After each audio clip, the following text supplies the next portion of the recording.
back here with the Leadership Lowdown, and we're with Ryan Rayfield, our Vice President of IT. So Ryan, it's good to be with you and to see you, if not in person. Good to see you as well.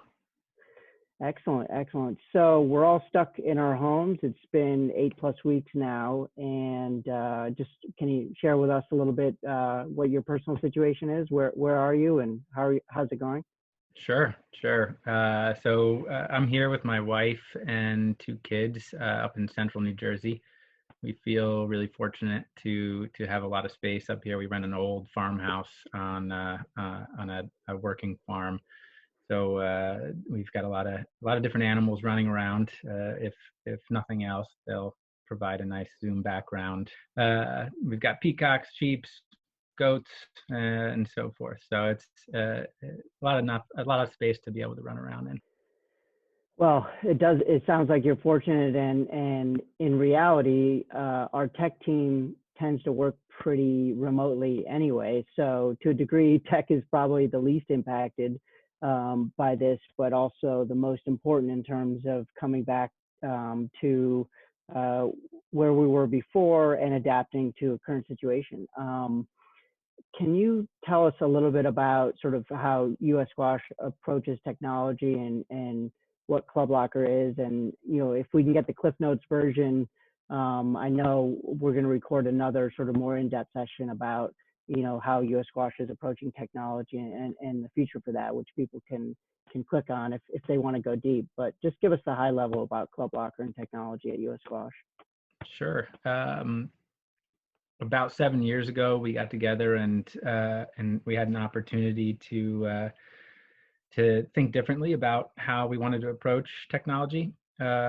We came to the decision that over the long term, having a way to engage with the larger community that plays squash at their actual club on those courts was important to just generally widen the base of players.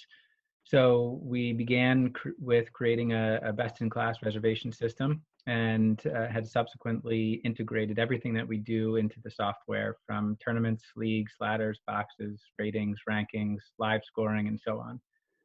This gives us a way to essentially have a feedback loop with our players and coaches and clubs, the ambassadors of the sport, and allows us to just listen a lot more carefully and a lot more often to what's needed out there. That's interesting. It is a relationship. It's a partnership with players, with clubs, with coaches and pros. At the end of the day, we're a national sports governing body, and we want to provide value to our membership. And sort of a lot of our value proposition is wrapped up in technology, in supporting competition and providing feedback to them in terms of ratings and rankings and sort of meaning around the game. I think the players have it covered in terms of what they're doing on the court. What's interesting in terms of COVID-19 and where we are now, like I said, technology is probably the least impacted in terms of how you're working, but has it shifted in terms of how you're thinking about what technology needs to do as we emerge from this? Yes, definitely. We've gotten a lot of clubs reaching out to use the booking system, mostly those that have never had a booking system before. The general contactless sort of environment in which we might emerge lends itself well to a lot of what we do from a digital reservation standpoint. In other areas, we've created ways for organizations to bridge the gap in membership by creating 3 and 5 year sort of extended memberships. And additionally, we've got a lot in the works from an organized play standpoint. So self-scheduled tournaments might become much more prevalent. The friendly matches might need to take place with 15-minute gaps in between. League matches may take place on a self-scheduled basis and so forth. So those are things that we're thinking about in the new normal. It does seem like we have a lot of capabilities in those areas already, so we can be helpful as a service provider in that way. Can you talk a little bit about tournaments and events? Are there applications or things that we're developing in that area that we may need in the future?